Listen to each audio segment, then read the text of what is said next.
Chapter 15. Mr. Pendanski filled the canteens. The warden got a pitchfork out of the back of the pickup. She poked it through X-Ray's dirt pile to see if anything else might have been buried in there as well. After you drop off X-Ray, I want you to bring back 3 wheelbarrows, she said. X-Ray got in the pickup. As the truck pulled away, he leaned out the wide window and waved. Zero, said the warden, I want you to take over X-Ray's hole. She seemed to know that Zero was the fastest digger. Armpit and Squid, you will keep digging where you have been, she said. But you're each going to have a helper. Zigzag, you help Armpit. Magnet will help Squid. And Caveman, you will work with Zero. We're going to dig the dirt twice. Zero will dig it out of the hole, and Caveman will carefully shove it into a wheelbarrow. Zigzag will do the same for Armpit, and the same with Magnet and Squid. We don't want to miss anything. If either of you find something, you both get the rest of the day off and a double shower. When the wheelbarrows are full, you are to dump them away from this area. We don't want any dirt piles to get in the way. The warden remained at the site for the remainder of the day, along with Mr. Pendanski and Mr. Sir, who showed up after a while. Occasionally, Mr. Sir would leave to take water to the other groups of campers, but otherwise he and the water truck stayed parked there. The warden saw to it that nobody in Group D was ever thirsty. Stanley did as he was told. He carefully looked through all the dirt dug up by Zero, and he shovelled it into a wheelbarrow, though he knew he wouldn't find anything. It was easier than digging his own hole. When the wheelbarrow was full, he took it a good distance away before dumping it. The warden couldn't keep still. She kept walking around, looking over the boys' shoulders and sticking a pitchfork through the dirt piles. You're doing just fine, she told Stanley. After a while, she told the boys to switch places so that Stanley, Zigzag and Magnet dug in the holes, and Zero, Armpit and Squid shovelled the excavated dirt into the wheelbarrows. After lunch, Zero took over the digging again, and Stanley returned to the wheelbarrow. There's no hurry, the warden said several times. The main thing is not to miss anything. The boys dug until each hole was well over 6 foot deep and wide. Still, it was easier for the 2 boys to dig a 6-foot hole than it was for 1 boy to dig a 5-foot hole. All right, that's enough for today, the warden said. I've waited this long, I can wait another day. Mr. Sir drove her back to her cabin. I wonder how she knew all our names, Stanley said as he walked back to the compound. She watches us all the time, said Zigzag. She's got hidden microphones and cameras all over the place, in the tent, the rec room, the shower. The shower? Asked Stanley. He wondered if Zigzag was just being paranoid. The cameras are tiny, said Armpit. No bigger than the toenail on your little toe. Stanley had doubts about that. He didn't think they could make cameras that small. Microphones, maybe. He realised that was why X-Ray didn't want him to talk to him about the gold tube at breakfast. X-Ray was afraid the warden might have been listening. One thing was certain. They weren't just digging to build character. They were definitely looking for something. And whatever they were looking for, they were looking in the wrong place. Stanley gazed out across the lake, towards the spot where he had been digging yesterday when he found the gold tube. He dug the hole into his memory. Chapter 16. As Stanley entered the rec room, he could hear X-Ray's voice from all the way across the room. See what I'm saying? X-Ray said. Am I right or am I right? The other bodies in the room were little more than bags of flesh and bones dumped across broken chairs and couches. X-Ray was full of life, laughing and waving his arms around as he talked. Yo, Caveman, my man! He called out. Stanley made his way across the room. Hey, slide on over, Squid, said X-Ray. Make room for the caveman. Stanley crashed on the couch. He had looked for a hidden camera in the shower. He hadn't seen anything, and he hoped the warden hadn't either. What's the matter? Asked X-Ray. You guys tired of something? He laughed. Hey, keep it down, will you? Groaned Zigzag. I'm trying to watch TV. Stanley glanced uncertainly at Zigzag, who was staring very intently at the busted television screen. The warden greeted the boys at breakfast the next morning and went with them to the holes. 4 dug in the holes and 3 tended to the wheelbarrows. Glad you're here, X-Ray, she said to him. We need your sharp eyes. Stanley spent more time pushing the wheelbarrow than digging because he was such a slow digger. He carried away the excess dirt and dumped it into previously dug holes. He was careful not to dump any of it in the hole where the gold tube was actually found. He could still see the tube in his mind. It seemed so familiar, but he just couldn't place it. He thought that it might have been the lid to a fancy gold pen. KB could have been the initials of a famous author. The only famous authors he could think of were Charles Dickens, William Shakespeare and Mark Twain.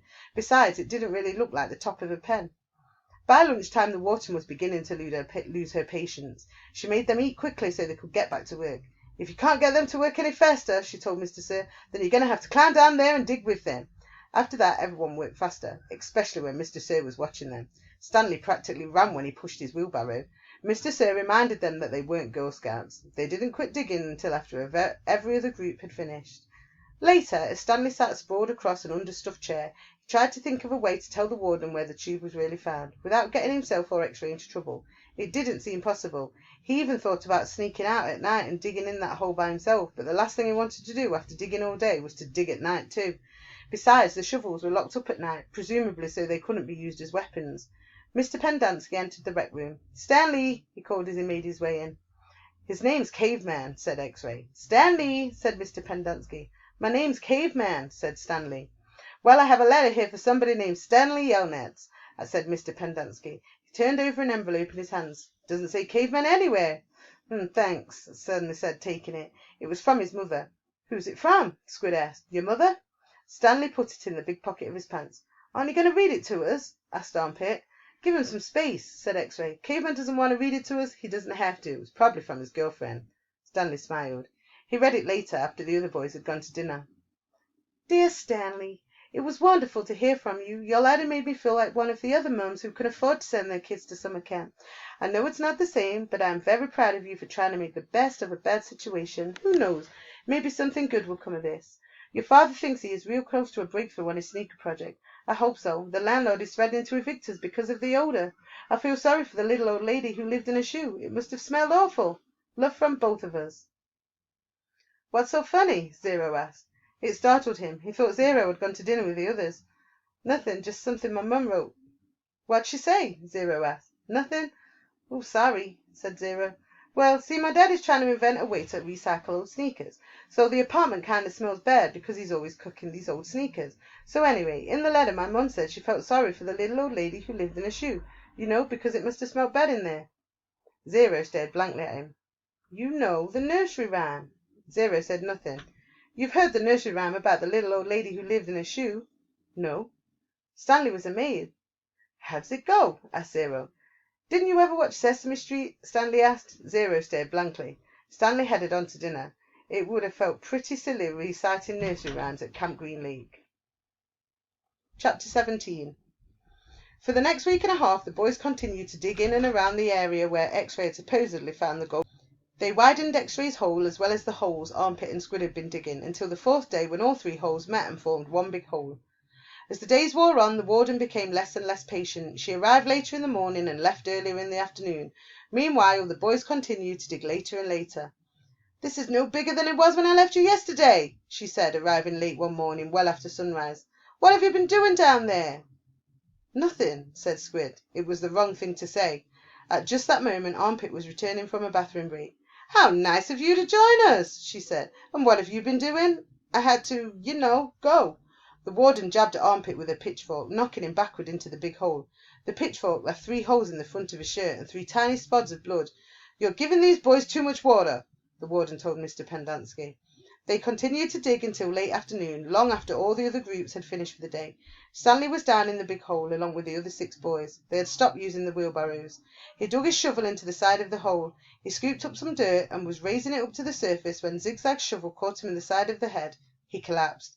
He wasn't sure if he passed out or not. He looked up to see Zigzag's wild head staring down at him. "I ain't digging that dirt up," Zigzag said. "That's your dirt." "Hey, Mom!" Magnet called. "Caveman's been hurt." Stanley brought his fingertips up the side of his neck. He felt his wet blood and a pretty big gash just below his ear. Magnet helped Stanley to his feet, then up and out of the hole. Mr. Sir made a bandage out of a piece of his sack of sunflower seeds and taped it over Stanley's wounds. Then he told him to get back to work. "It isn't nap time." When Stanley returned to the hole, Zigzag was waiting for him. "That's your dirt," Zigzag said. "You have to dig it up. It's covering up my dirt." Stanley felt a little dizzy. He could see a small pile of dirt. It took him a moment to realize that it was the dirt which had been on his shovel when he was hit. He scooped it up, then Zigzag dug his shovel into the ground underneath where Stanley's dirt had been. Chapter 18. The next morning Mr. Sir marched the boys to another section of the lake, and each boy dug his own hole, 5 foot deep and 5 feet wide. Stanley was glad to be away from the big hole. At least now he knew just how much he had to dig for the day, and it was a relief not to have all the shovels swinging past his face, or the warden hanging around. He dug his shovel into the dirt, then slowly turned to dump it into a pile. He had just made his turn smooth and slow. If he jerked too quickly, he felt a throbbing pain just above his neck where Zigzag's shovel had hit him. That part of his head between his neck and ear was considerably swollen. There were no mirrors in camp, but he imagined he looked like he had a hard-boiled egg sticking out of him. The remainder of his body hardly hurt at all. His muscles had strengthened, and his hands were tough and calloused. He was still the slowest digger, but not all that much slower than Magnet, Less than 30 minutes after Magnet returned to camp, Stanley spat into his hole. After a shower, he put his dirty clothes in his crate and got out his box of stationery. He stayed in the tent to write the letter to Squid so that the other boys wouldn't make fun of him for writing to his mother. Dear Mum and Dad, camp is hard but challenging. We've been running obstacle courses and have to swim long distances on the lake. Tomorrow we learn. He stopped writing as Zero walked into the tent, then turned to his letter.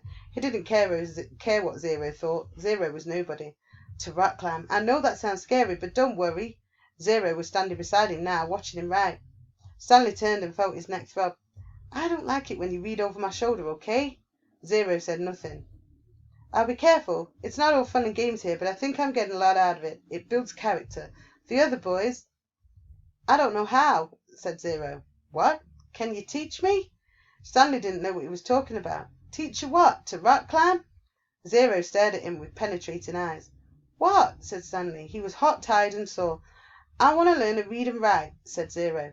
Stanley let out a short laugh. He wasn't laughing at Zero. He was just surprised. All this time he had thought Zero was reading over his shoulder. Sorry, he said. I don't know how to teach. After digging all day, he didn't have the strength to try to teach Zero to read and write. He needed to save his energy for the people who counted. You don't have to teach me to write, said Zero, just to read. I don't have anybody to write to. Sorry, Stanley said again. His muscles and hands weren't the only parts of his body that had toughened over the past several weeks. His heart had hardened as well. He finished his letter. He barely had enough moisture in his mouth to steal and stamp the envelope. It seemed that no matter how much water he drank, he was always thirsty.